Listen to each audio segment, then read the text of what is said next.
Pickwick Papers by Charles Dickens.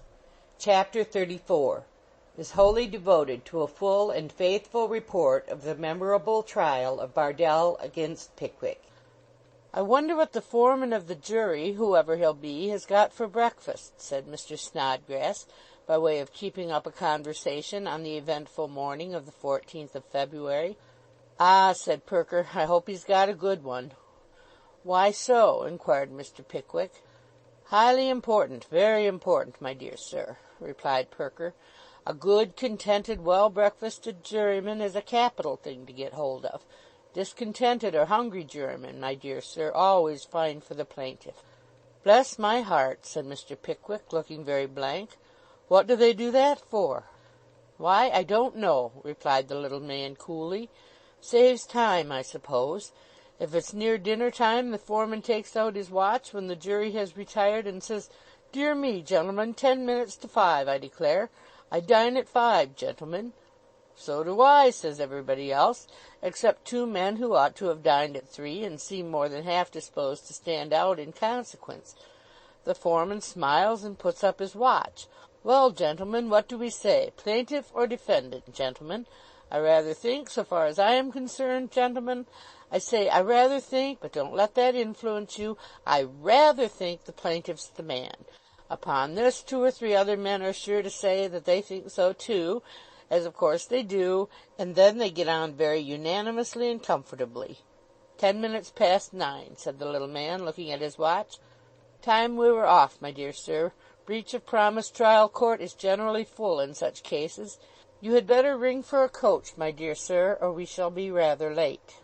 Mr. Pickwick immediately rang the bell, and a coach having been procured, the 4 Pickwickians and Mr. Perker ensconced themselves therein and drove to Guildhall, Sam Weller, Mr. Lowten, and the blue bag following in a cab. "Lowten," said Perker, when they reached the outer hall of the court, "put Mr. Pickwick's friends in the students' box. Mr. Pickwick himself had better sit by me. This way, my dear sir, this way."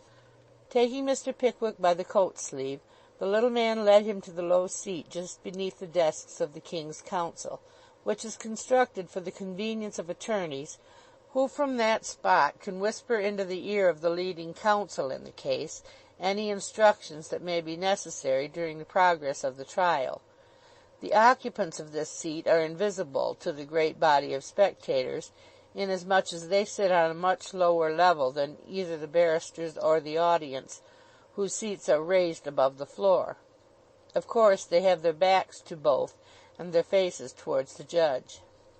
"That's the witness box, I suppose," said Mr. Pickwick, pointing to a kind of pulpit with a brass rail on his left hand. "That's the witness box, my dear sir," replied Perker, disinterring a quantity of papers from the blue bag which Lowten had just deposited at his feet. "And that," said Mr. Pickwick, pointing to a couple of enclosed seats on his right, "that's where the jurymen sit, is it not?" "The identical place, my dear sir," replied Perker, tapping the lid of his snuff-box. Mr. Pickwick stood up in a state of great agitation, and took a glance at the court. There were already a pretty large sprinkling of spectators in the gallery, and a numerous muster of gentlemen in wigs in the barristers' seats, who presented as a body all that pleasing and extensive variety of nose and whisker for which the bar of England is so justly celebrated. Such of the gentlemen as had a brief to carry, carried it in as conspicuous a manner as possible, and occasionally scratched their noses therewith, to impress the fact more strongly on the observation of the spectators. Other gentlemen, who had no briefs to show, carried under their arms goodly octavos with a red label behind, and that underdone pie-crust coloured cover which is technically known as law calf. Others, who had neither briefs nor books, thrust their hands into their pockets and looked as wise as they conveniently could. Others again moved here and there with great restlessness and earnestness of manner, content to awaken thereby the admiration and astonishment of the uninitiated strangers. The whole, to the great wonderment of Mr. Pickwick, were divided into little groups, who were chatting and discussing the news of the day in the most unfeeling manner possible, just as if no trial at all were coming on.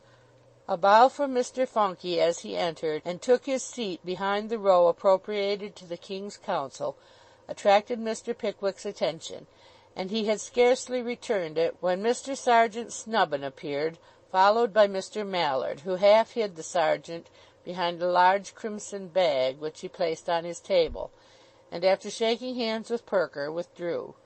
Then there entered 2 or 3 more sergeants, and among them one with a fat body and a red face, who nodded in a friendly manner to Mr. Sergeant Snubbin, and said it was a fine morning. "Who's that red-faced man who said it was a fine morning, and nodded to our counsel?" whispered Mr. Pickwick. "Mr. Sergeant Buzfuz," replied Perker. "He's opposed to us. He leads on the other side. That gentleman behind him is Mr. Skimpin, his junior." Mr. Pickwick was on the point of inquiring, with great abhorrence of the man's cold-blooded villainy, how Mr. Sergeant Buzfuz, who was counsel for the opposite party, dared to presume to tell Mr. Sergeant Snubbin, who was counsel for him, that it was a fine morning, when he was interrupted by a general rising of the barristers and a loud cry of "Silence!" from the officers of the court. Looking round, he found that this was caused by the entrance of the judge. Mr. Justice Stareleigh, who sat in the absence of the Chief Justice occasioned by indisposition, was a most particularly short man, and so fat that he seemed all face and waistcoat. He rolled in upon 2 little turned legs, and having bobbed gravely to the bar, who bobbed gravely to him, put his little legs underneath his table, and his little 3-cornered hat upon it, and when Mr. Justice Stareleigh had done this, all you could see of him was 2 queer little eyes, 1 broad pink face, and somewhere about half of a big and very comical-looking wig.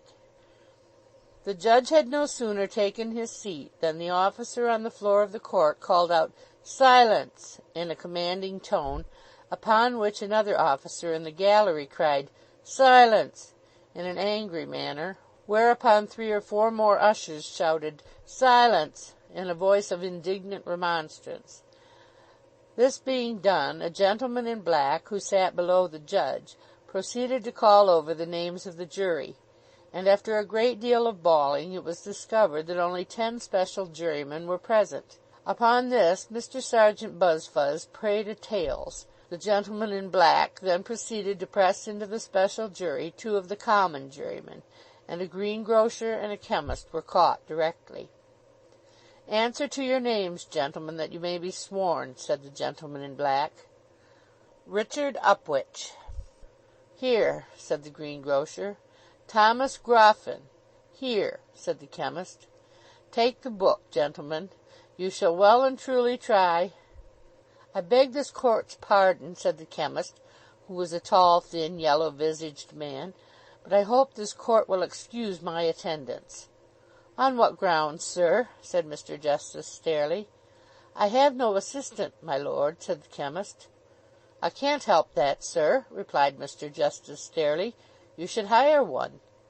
"I can't afford it, my lord," rejoined the chemist. "Then you ought to be able to afford it, sir," said the judge, reddening, for Mr. Justice Stareleigh's temper bordered on the irritable, and brooked not contradiction. "I know I ought to do, if I got on as well as I deserved, but I don't, my lord," answered the chemist. "Swear the gentleman," said the judge peremptorily. The officer had got no further than the "you shall well and truly try," when he was again interrupted by the chemist. "I am to be sworn, my lord, am I?" said the chemist. "Certainly, sir," replied the testy little judge. "Very well, my lord," replied the chemist in a resigned manner. "Then there'll be murder before this trial's over, that's all. Swear me if you please, sir." And sworn the chemist was before the judge could find words to utter. "I merely wanted to observe, my lord," said the chemist, taking his seat with great deliberation, "that I've left nobody but an errand boy in my shop. He is a very nice boy, my lord, but he is not acquainted with drugs, and I know that the prevailing impression on his mind is that Epsom salts means oxalic acid, and syrup of senna laudanum. That's all, my lord." With this the tall chemist composed himself into a comfortable attitude, and assuming a pleasant expression of countenance, appeared to have prepared himself for the worst. Mr. Pickwick was regarding the chemist with feelings of the deepest horror, when a slight sensation was perceptible in the body of the court, and immediately afterwards Mrs. Bardell, supported by Mrs. Cluppins, was led in and placed in a drooping state at the other end of the seat on which Mr. Pickwick sat. An extra-sized umbrella was then handed in by Mr. Dodson, and a pair of pattens by Mr. Fogg, each of whom had prepared a most sympathizing and melancholy face for the occasion. Mrs. Sanders then appeared, leading in Master Bardell. At sight of her child, Mrs. Bardell started. Suddenly recollecting herself, she kissed him in a frantic manner. Then, relapsing into a state of hysterical imbecility, the good lady requested to be informed where she was. In reply to this, Mrs. Cluppins and Mrs. Saunders turned their heads away and wept, while Messrs. Dodson and Fogg entreated the plaintiff to compose herself. Sergeant Buzfuz rubbed his eyes very hard with a large white handkerchief, and gave an appealing look towards the jury, while the judge was visibly affected, and several of the beholders tried to cough down their emotion. "Very good notion, that, indeed," whispered Perker to Mr. Pickwick. "Capital fellows, those Dodson and Fogg. Excellent ideas of effect, my dear sir, excellent." As Perker spoke, Mrs. Bardell began to recover by slow degrees, while Mrs. Cluppins, after a careful survey of Master Bardell's buttons and the buttonholes to which they severally belonged, placed him on the floor of the court in front of his mother, a commanding position in which he could not fail to awaken the full commiseration and sympathy of both judge and jury. This was not done without considerable opposition and many tears on the part of the young gentleman himself, who had certain inward misgivings that the placing him within the full glare of the judge's eye was only a formal prelude to his being immediately ordered away for instant execution, or for transportation beyond the seas, during the whole term of his natural life, at the very least. "Bardell and Pickwick," cried the gentleman in black, calling on the case which stood first on the list. "I am for the plaintiff, my lord," said Mr. Sergeant Buzfuz. "Who is with you, Brother Buzfuz?" said the judge. Mr. Skimpin bowed to intimate that he was. "I appear for the defendant, my lord," said Mr. Sergeant Snubbin. "Anybody with you, Brother Snubbin?" inquired the court. "Mr. Funky, my lord," replied Sergeant Snubbin.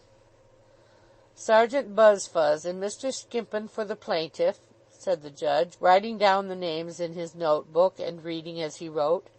"For the defendant, Sergeant Snubbin and Mr. Monkey." "Beg your lordship's pardon. Funky." "Oh, very good," said the judge. "I never had the pleasure of hearing the gentleman's name before." Here Mr. Funky bowed and smiled, and the judge bowed and smiled too, and then Mr. Funky, blushing into the very whites of his eyes, tried to look as if he didn't know that everybody was gazing at him, a thing which no man ever succeeded in doing yet, or in all reasonable probability ever will. "Go on," said the judge.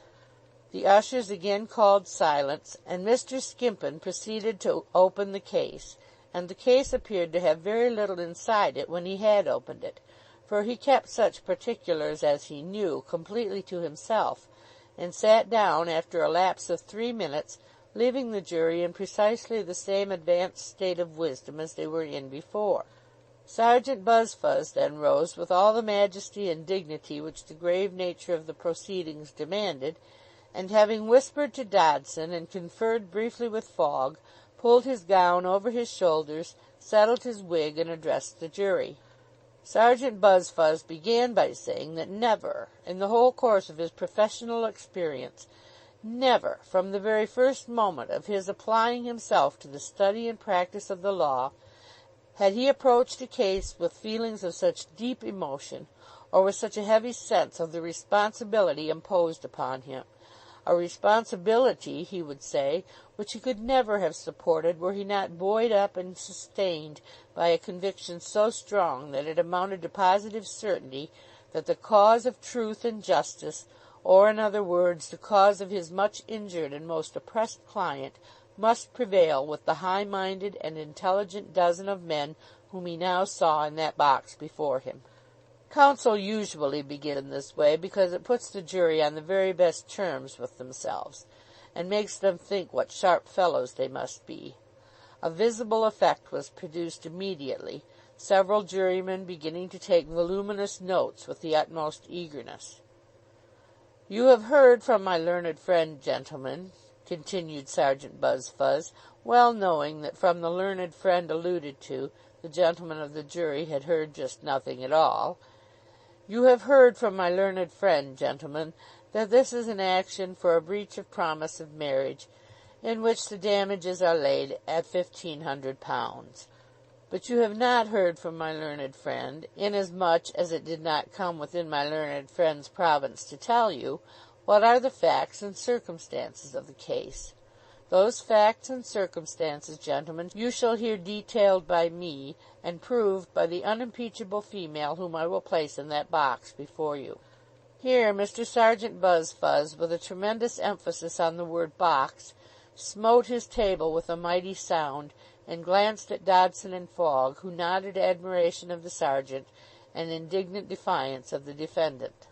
"The plaintiff, gentlemen," continued Sergeant Buzfuz, in a soft and melancholy voice, "the plaintiff is a widow.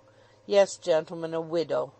The late Mr. Bardell, after enjoying for many years the esteem and confidence of his sovereign, as one of the guardians of his royal revenues, glided almost imperceptibly from the world to seek elsewhere for that repose and peace which a custom-house can never afford."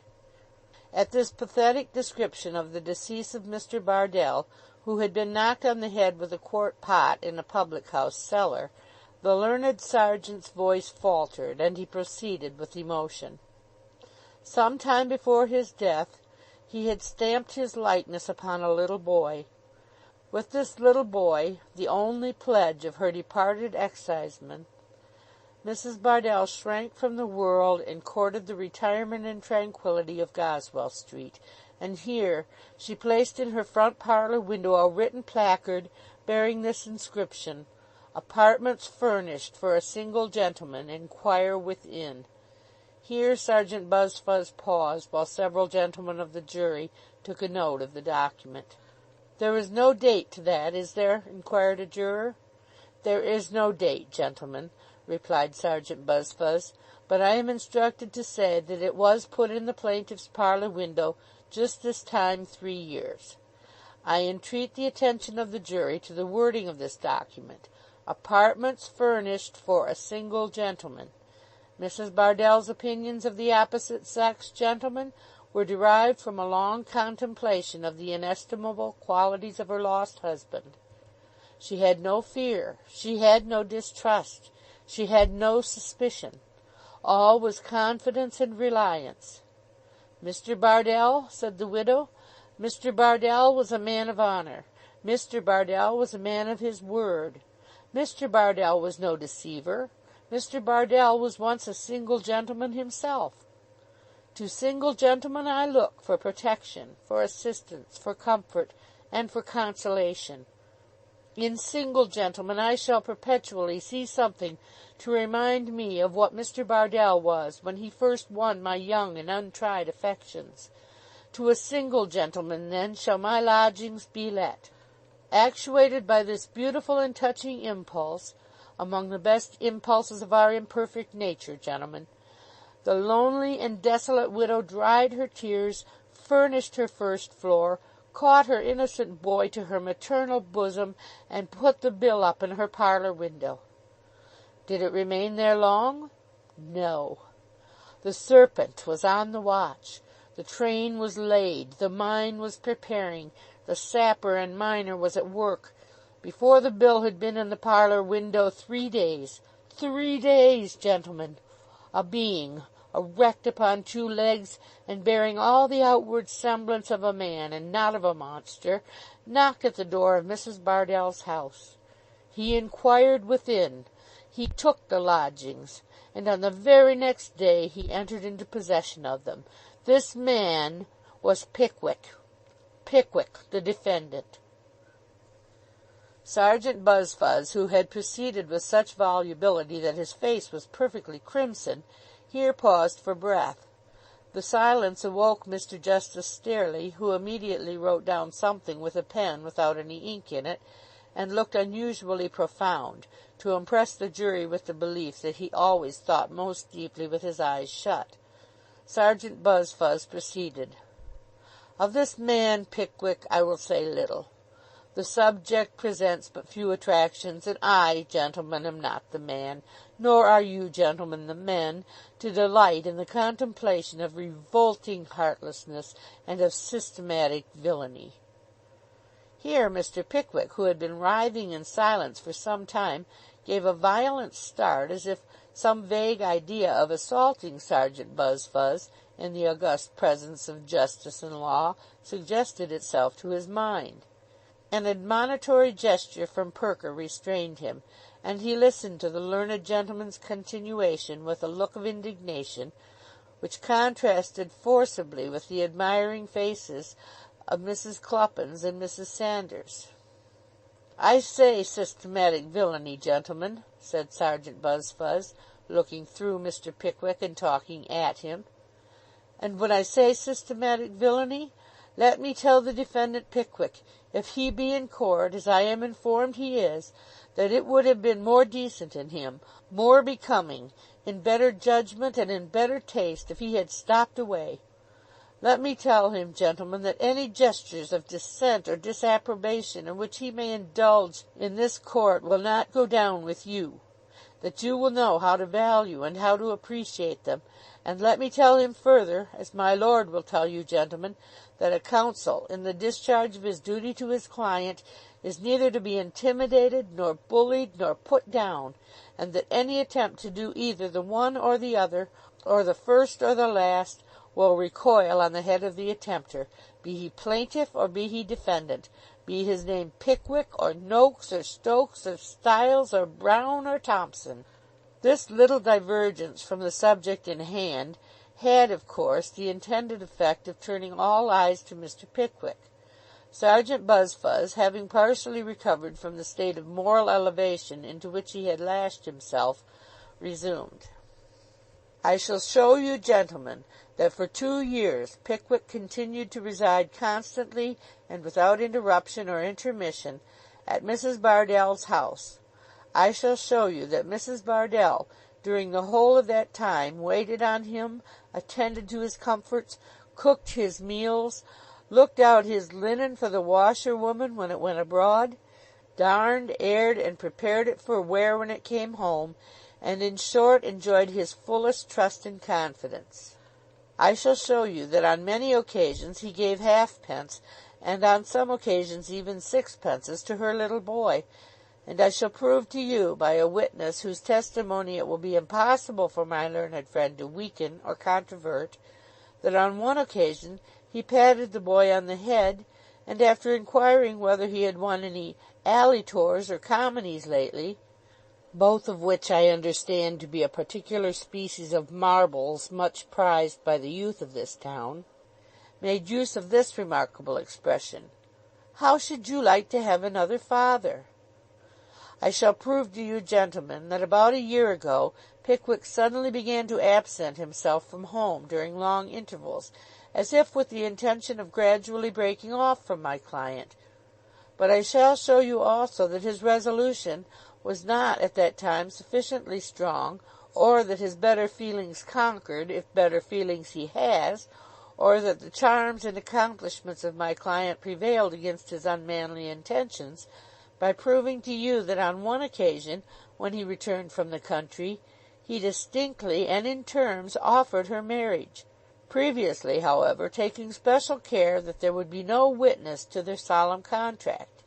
And I am in a situation to prove to you, on the testimony of 3 of his own friends, most unwilling witnesses, gentlemen, most unwilling witnesses, that on that morning he was discovered by them holding the plaintiff in his arms, and soothing her agitation by his caresses and endearments." A visible impression was produced upon the auditors by this part of the learned sergeant's address. Drawing forth 2 very small scraps of paper, he proceeded. And now, gentlemen, but one word more. 2 letters have passed between these parties, letters which are admitted to be in the handwriting of the defendant, and which speak volumes indeed. The letters, too, bespeak the character of the man. They are not open, fervent, eloquent epistles, breathing nothing but the language of affectionate attachment. They are covert, sly, underhanded communications, but fortunately far more conclusive than if couched in the most glowing language and the most poetic imagery, letters that must be viewed with a cautious and suspicious eye, letters that were evidently intended at the time by Pickwick to mislead and delude any third parties into whose hands they might fall. Let me read the first. Garraway's, 12 o'clock. Dear Mrs. B., chops and tomato sauce. Yours, Pickwick. Gentlemen, what does this mean? Chops and tomato sauce. Yours, Pickwick? Chops! Gracious heavens! And tomato sauce! Gentlemen, is the happiness of a sensitive and confiding female to be trifled away by such shallow artifices as these? The next has no date whatever, which is in itself suspicious. Dear Mrs. B., I shall not be at home till tomorrow. Slow coach. And then follows this very remarkable expression. Don't trouble yourself about the warming pan. The warming pan! Why, gentlemen, who does trouble himself about a warming pan?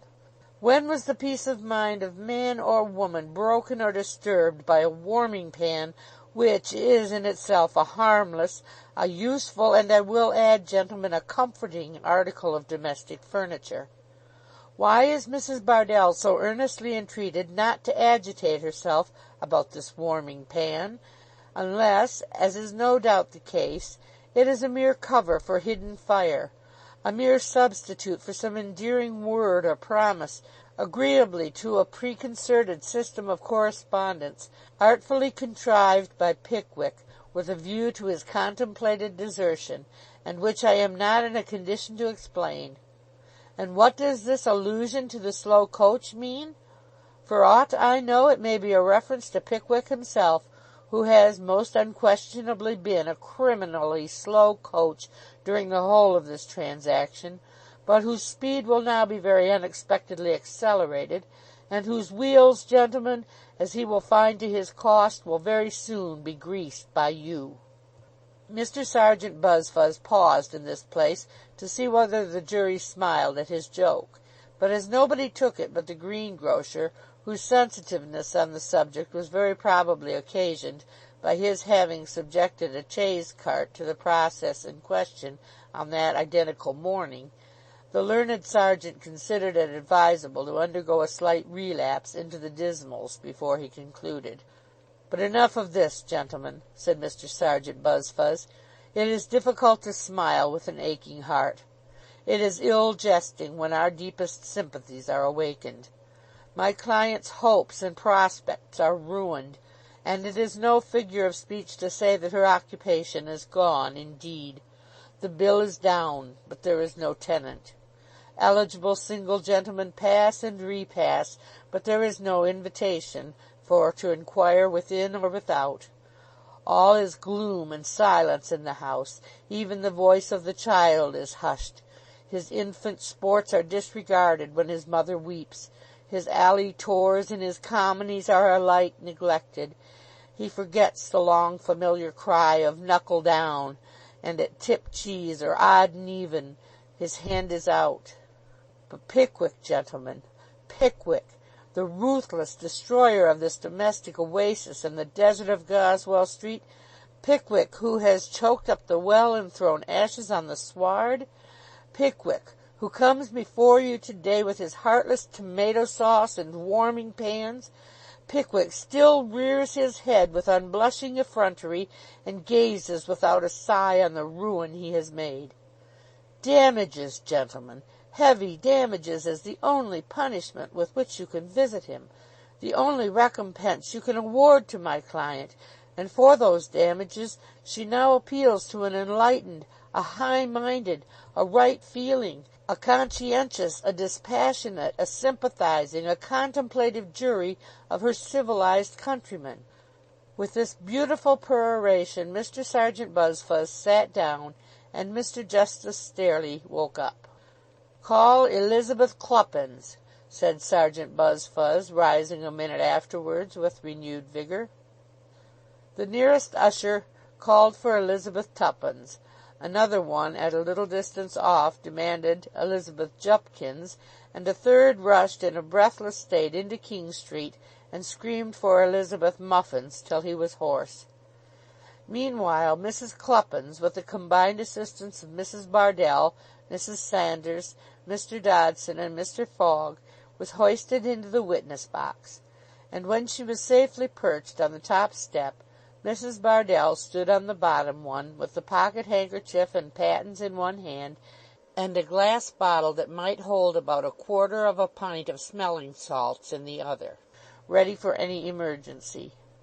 Mrs. Saunders, whose eyes were intently fixed on the judge's face, planted herself close by with a large umbrella, keeping her right thumb pressed on the spring with an earnest countenance, as if she were fully prepared to put it up at a moment's notice. "Mrs. Cluppins," said Sergeant Buzfuz, "pray compose yourself, ma'am." Of course, directly Mrs. Cluppins was desired to compose herself, she sobbed with increased vehemence, and gave divers alarming manifestations of an approaching fainting fit, or, as she afterwards said, of her feelings being too many for her. "Do you recollect, Mrs. Cluppins," said Sergeant Buzfuz, after a few unimportant questions, "do you recollect being in Mrs. Bardell's back one pair of stairs on one particular morning in July last, when she was dusting Pickwick's apartment?" "Yes, my lord and jury, I do," replied Mrs. Cluppins. "Mr. Pickwick's sitting room was the first floor front, I believe?" "Yes, it were, sir," replied Mrs. Cluppins. "What were you doing in the back room, ma'am?" inquired the little judge. "My lord and jury," said Mrs. Cluppins with interesting agitation, "I will not deceive you." "You had better not, ma'am," said the little judge. "I was there," resumed Mrs. Cluppins, "unbeknown to Mrs. Bardell. I had been out with a little basket, gentlemen, to buy 3 pound of red kidney pertaties, which was 3 pound 2 halfpenny, when I see Mrs. Bardell's street door on the jar." "On the what?" exclaimed the little judge. "Partly open, my lord," said Sergeant Snubbin. "She said on the jar," said the little judge with a cunning look. "It's all the same, my lord," said Sergeant Snubbin. The little judge looked doubtful, and said he'd make a note of it. Mrs. Cluppins then resumed. "I walked in, gentlemen, just to say good mornin', and went in a promiscuous manner upstairs and into the back room. Gentlemen, there was the sound of voices in the front room, and—" "And you listened, I believe, Mrs. Cluppins?" said Sergeant Buzfuz. "Beggin' your pardon, sir," replied Mrs. Cluppins in a majestic manner, "I would scorn the haction. The voices was very loud, sir, and forced themselves upon my ear." "Well, Mrs. Cluppins, you were not listening, but you heard the voices? Was one of those voices Pickwick's?" "Yes, it were, sir." And Mrs. Cluppins, after distinctly stating that Mr. Pickwick addressed himself to Mrs. Bardell, repeated by slow degrees, and by dint of many questions, the conversation with which our readers are already acquainted. The jury looked suspicious, and Mr. Sergeant Buzfuz smiled as he sat down. They looked positively awful when Sergeant Snubbin intimated that he should not cross-examine the witness, for Mr. Pickwick wished it to be distinctly stated that it was due to her to say that her account was in substance correct. Mrs. Cluppins, having once broken the ice, thought it a favourable opportunity for entering into a short dissertation on her own domestic affairs, so she straightway proceeded to inform the court that she was the mother of 8 children at that present speaking, and that she entertained confident expectations of presenting Mr. Cluppins with the 9th, somewhere about that day 6 months. At this interesting point the little judge interposed most irascibly, and the effect of the interposition was, that both the worthy lady and Mrs. Saunders were politely taken out of court under the escort of Mr. Jackson without further parley. "Nathaniel Winkle," said Mr. Skimpin. "Here," replied a feeble voice. Mr. Winkle entered the witness box, and having been duly sworn, bowed to the judge with considerable deference. "Don't look at me, sir," said the judge sharply, in acknowledgment of the salute. "Look at the jury." Mr. Winkle obeyed the mandate, and looked at the place where he thought it most probable the jury might be, for seeing anything in his then state of intellectual complication was wholly out of the question. Mr. Winkle was then examined by Mr. Skimpin, who, being a promising young man of 2 or 3 and 40, was of course anxious to confuse a witness who was notoriously predisposed in favour of the other side as much as he could. "Now, sir," said Mr. Skimpin, "have the goodness to let his lordship know what your name is, will you?" And Mr. Skimpin inclined his head on one side to listen with great sharpness to the answer, and glanced at the jury meanwhile, as if to imply that he rather expected Mr. Winkle's natural taste for perjury would induce him to give some name which did not belong to him. "Winkle," replied the witness. "What's your Christian name, sir?" angrily inquired the little judge. "Nathaniel, sir." "Daniel? Any other name?" "Nathaniel, sir, my lord, I mean." "Nathaniel Daniel, or Daniel Nathaniel?"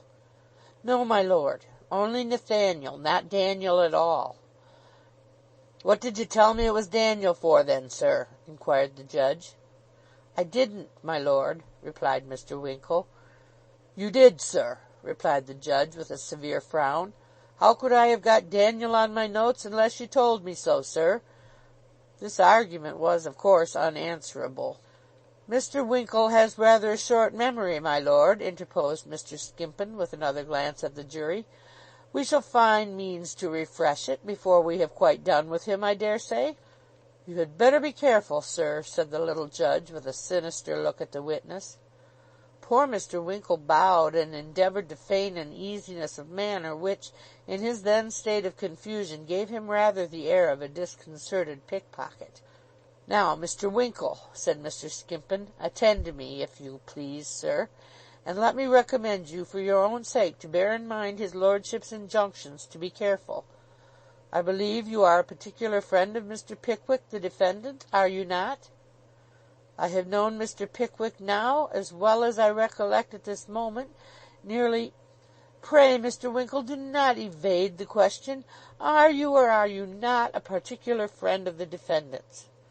"I was just about to say that—" "Will you, or will you not answer my question, sir?" "If you don't answer the question, you'll be committed, sir," interposed the little judge, looking over his note-book. "Come, sir," said Mr. Skimpin, "yes or no, if you please." "Yes, I am," replied Mr. Winkle. "Yes, you are, and why couldn't you say that at once, sir? Perhaps you know the plaintiff, too, eh, Mr. Winkle?"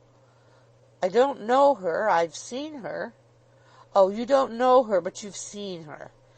Now, have the goodness to tell the gentlemen of the jury what you mean by that, Mr. Winkle." "I mean that I am not intimate with her, but I have seen her when I went to call on Mr. Pickwick in Goswell Street." "How often have you seen her, sir?" "How often?" "Yes, Mr. Winkle, how often? I'll repeat the question for you a dozen times, if you require it, sir." And the learned gentleman, with a firm and steady frown, placed his hands on his hips and smiled suspiciously to the jury. On this question there arose the edifying browbeating customary on such points. First of all, Mr. Winkle said it was quite impossible for him to say how many times he had seen Mrs. Bardell. Then he was asked if he had seen her 20 times, to which he replied, "Certainly, more than that." Then he was asked whether he hadn't seen her 100 times, whether he couldn't swear that he had seen her more than 50 times, whether he didn't know that he had seen her at least 75 times, and so forth, the satisfactory conclusion which was arrived at last being that he had better take care of himself and mind what he was about. The witness having been by these means reduced to the requisite ebb of nervous perplexity, the examination was continued as follows. Pray, Mr. Winkle, do you remember calling on the defendant Pickwick at these apartments in the plaintiff's house in Goswell Street on one particular morning in the month of July last? Yes, I do. Were you accompanied on that occasion by a friend of the name of Tupman and another by the name of Snodgrass? Yes, I was. Are they here? Yes, they are, replied Mr. Winkle, looking very earnestly towards the spot where his friends were stationed. Pray attend to me, Mr. Winkle, and never mind your friends, said Mr. Skimpin, with another expressive look at the jury. They must tell their stories without any previous consultation with you, if none has yet taken place. Another look at the jury. Now, sir, tell the gentlemen of the jury what you saw on entering the defendant's room on this particular morning. Come, out with it, sir. We must have it sooner or later.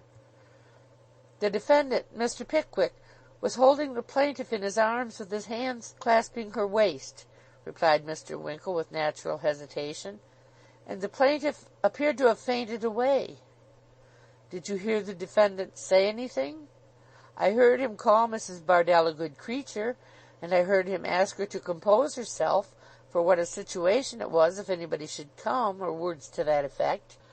Now, Mr. Winkle, I have only one more question to ask you, and I beg you to bear in mind his lordship's caution. Will you undertake to swear that Pickwick, the defendant, did not say on the occasion in question, "My dear Mrs. Bardell, you're a good creature. Compose yourself to this situation, for to this situation you must come," or words to that effect? I didn't understand him so, certainly, said Mr. Winkle, astounded on this ingenious dovetailing of the few words he had heard. I was on the staircase and couldn't hear distinctly. The impression on my mind is— The gentlemen of the jury want none of the impressions on your mind, Mr. Winkle, which I fear would be of little service to honest, straightforward men, interposed Mr. Skimpin. You were on the staircase and didn't distinctly hear, but you will not swear that Pickwick did not make use of the expressions I have quoted. Do I understand that? No, I will not, replied Mr. Winkle, and down sat Mr. Skimpin with a triumphant countenance. Mr. Pickwick's case had not gone off in so particularly happy a manner up to this point that it could very well afford to have any additional suspicion cast upon it. But as it could afford to be placed in a rather better light, if possible, Mr. Funky rose for the purpose of getting something important out of Mr. Winkle in cross-examination.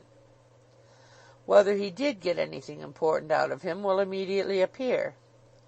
I believe, Mr. Winkle, said Mr. Funky, that Mr. Pickwick is not a young man. Oh, no, replied Mr. Winkle, old enough to be my father.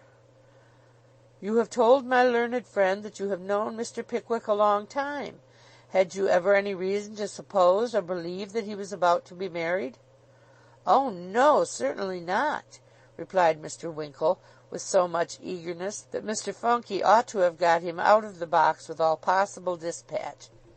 Lawyers hold that there are two kinds of particularly bad witnesses, a reluctant witness and a too willing witness. It was Mr. Winkle's fate to figure in both characters. I will even go further than this, Mr. Winkle, continued Mr. Funky, in a most smooth and complacent manner. Did you ever see anything in Mr. Pickwick's manner and conduct towards the opposite sex to induce you to believe that he ever contemplated matrimony of late years in any case? Oh, no, certainly not, replied Mr. Winkle. Has his behavior, when females have been in the case, always been that of a man who, having attained a pretty advanced period of life, content with his own occupations and amusements, treats them only as a father might his daughters? Not the least doubt of it, replied Mr. Winkle in the fullness of his heart. That is, yes, oh yes, certainly. You have never known anything in his behavior towards Mrs. Bardell, or any other female, in the least degree suspicious? Said Mr. Funky, preparing to sit down, for Sergeant Snubbin was winking at him. No, replied Mr. Winkle, except on one trifling occasion, which I have no doubt might be easily explained.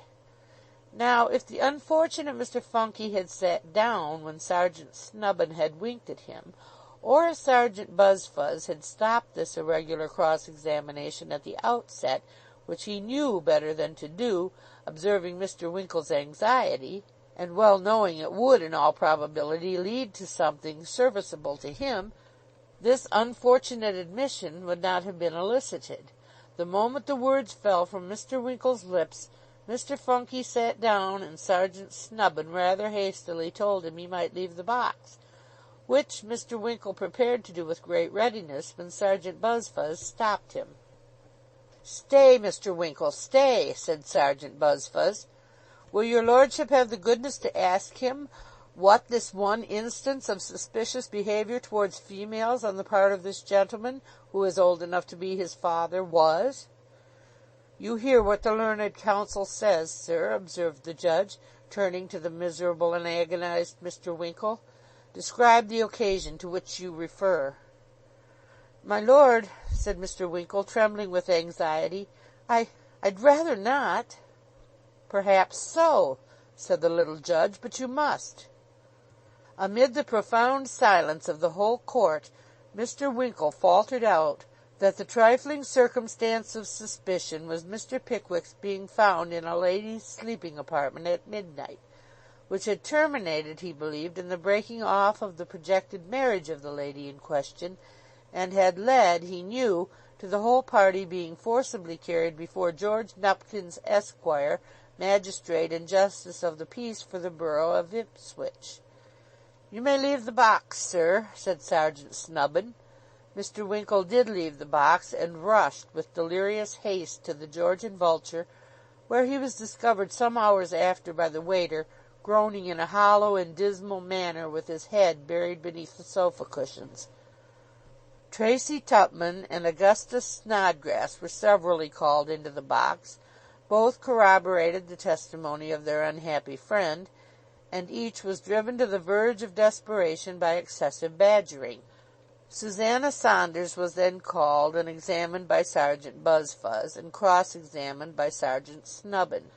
Had always said and believed that Pickwick would marry Mrs. Bardell, knew that Mrs. Bardell's being engaged to Pickwick was the current topic of conversation in the neighbourhood, after the fainting in July, had been told it herself by Mrs. Mudberry, which kept a mangle, and Mrs. Bunkin, which clear-starched, but did not see either Mrs. Mudberry or Mrs. Bunkin in court.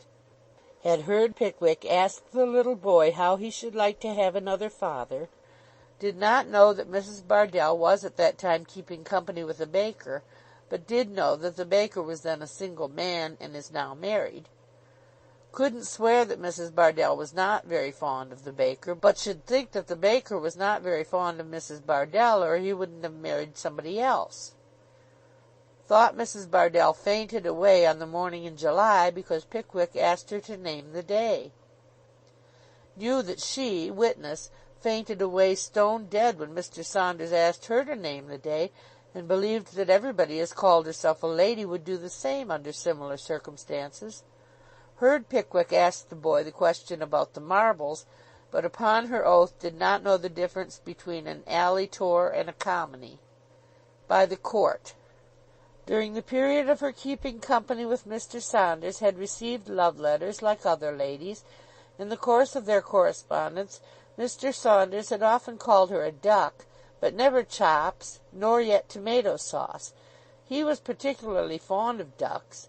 Perhaps if he had been as fond of chops and tomato sauce, he might have called her that as a term of affection.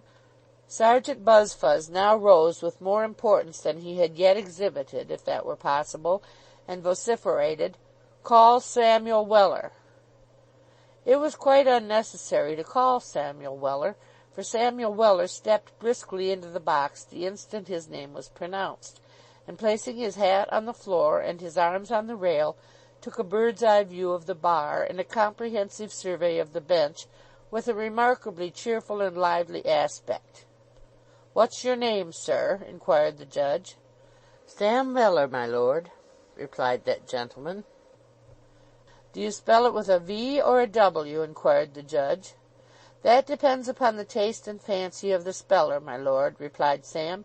"I never had occasion to spell it more than once or twice in my life, but I spells it with a V."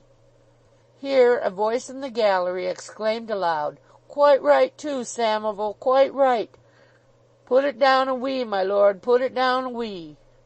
"Who is that who dares address the court?" said the little judge, looking up. "Usher?" "Yes, my lord." "Bring that person here instantly." "Yes, my lord."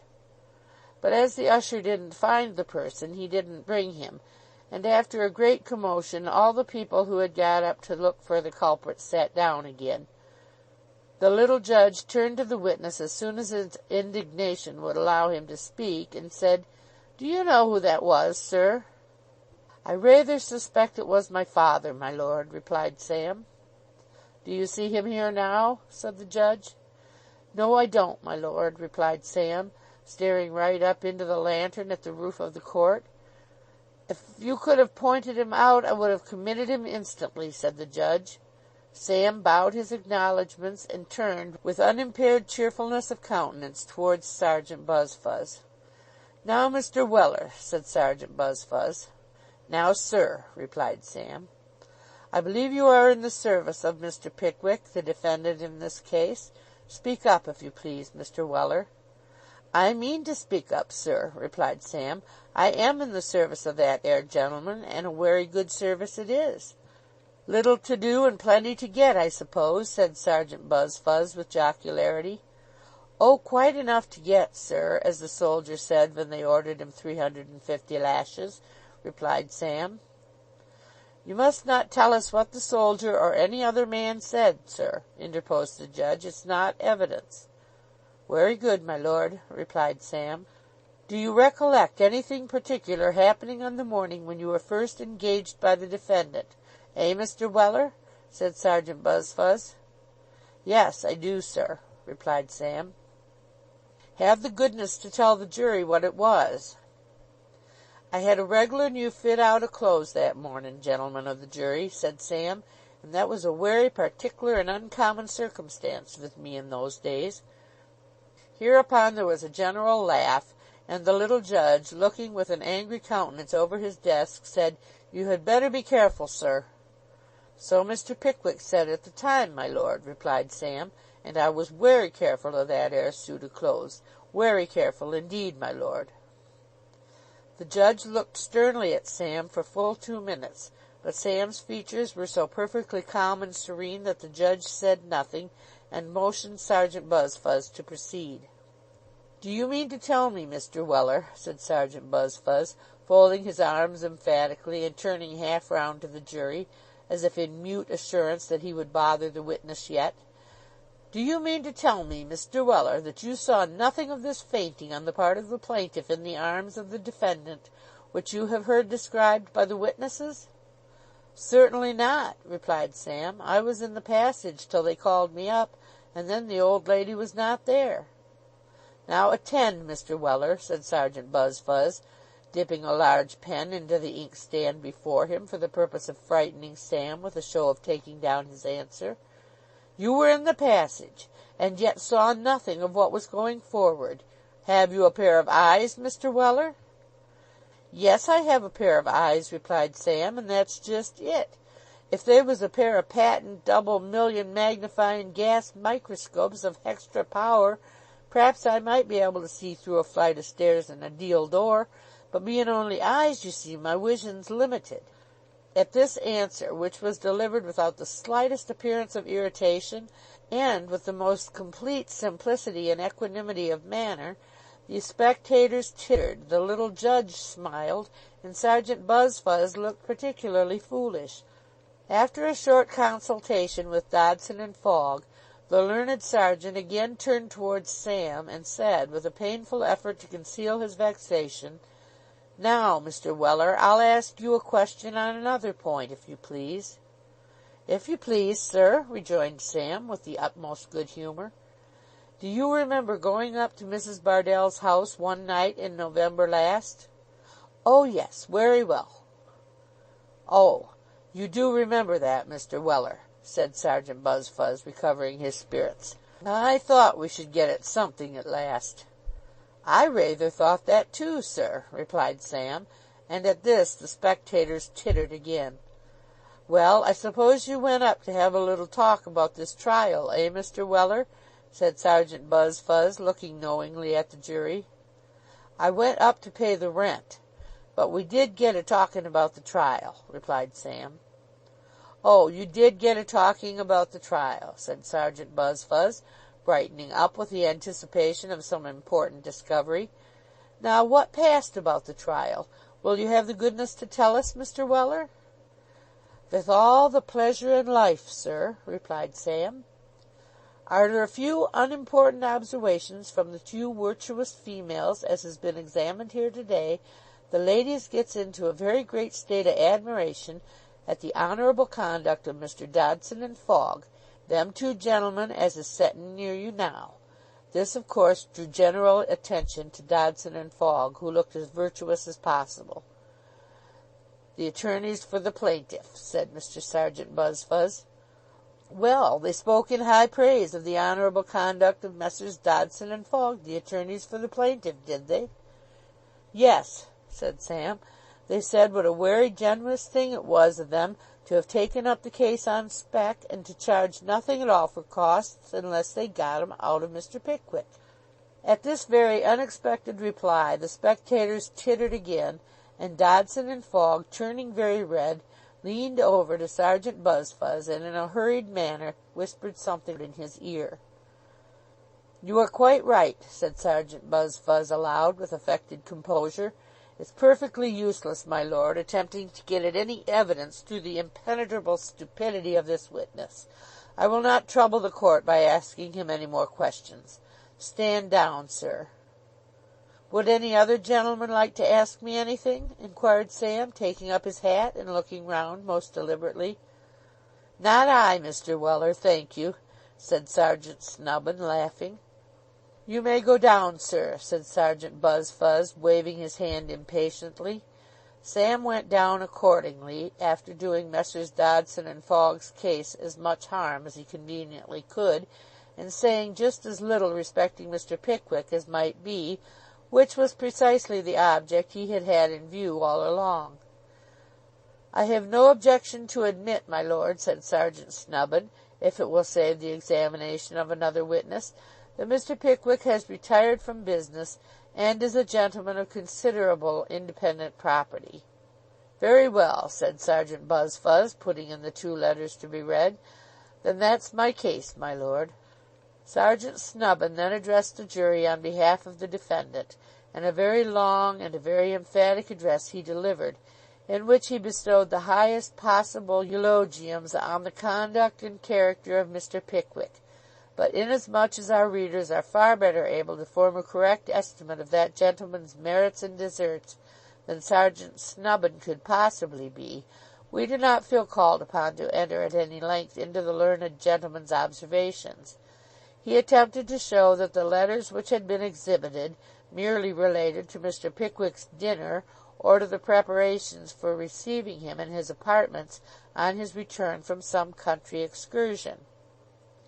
It is sufficient to add in general terms that he did the best he could for Mr. Pickwick, and the best, as everybody knows, on the infallible authority of the old adage, could do no more.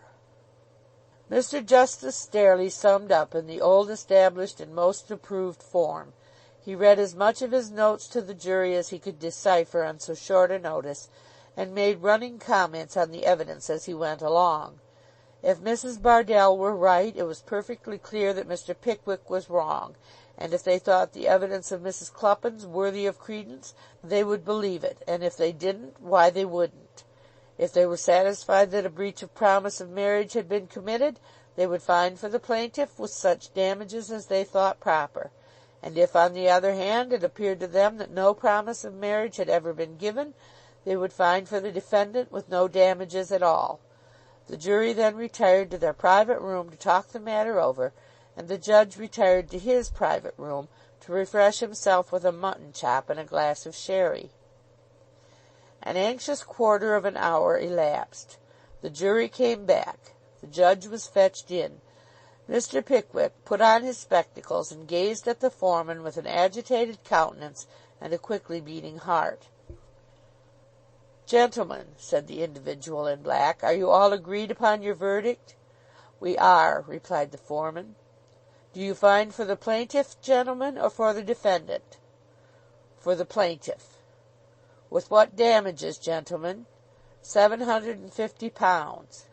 Mr. Pickwick took off his spectacles, carefully wiped the glasses, folded them into their case, and put them in his pocket.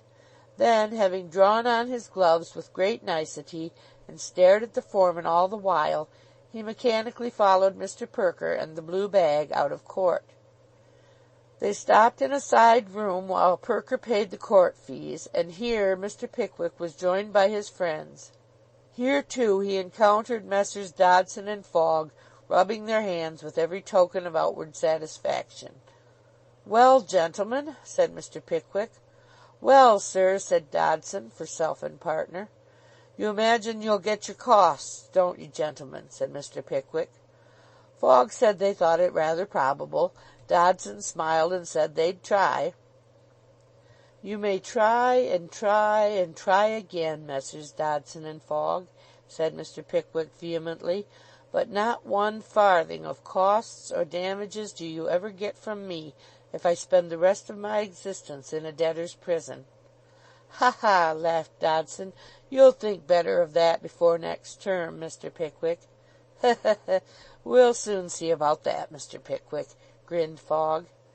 Speechless with indignation, Mr. Pickwick allowed himself to be led by his solicitor and friends to the door, and there assisted into a hackney coach which had been fetched for the purpose by the ever watchful Sam Weller. Sam had put up the steps and was preparing to jump upon the box, when he felt himself gently touched on the shoulder, and looking round, his father stood before him. The old gentleman's countenance wore a mournful expression as he shook his head gravely and said, in warning accents, "I knowed what 'ud come o' this here mode o' doing business. Oh, Sammy, Sammy, vy warn't there a alibi?" Chapter 34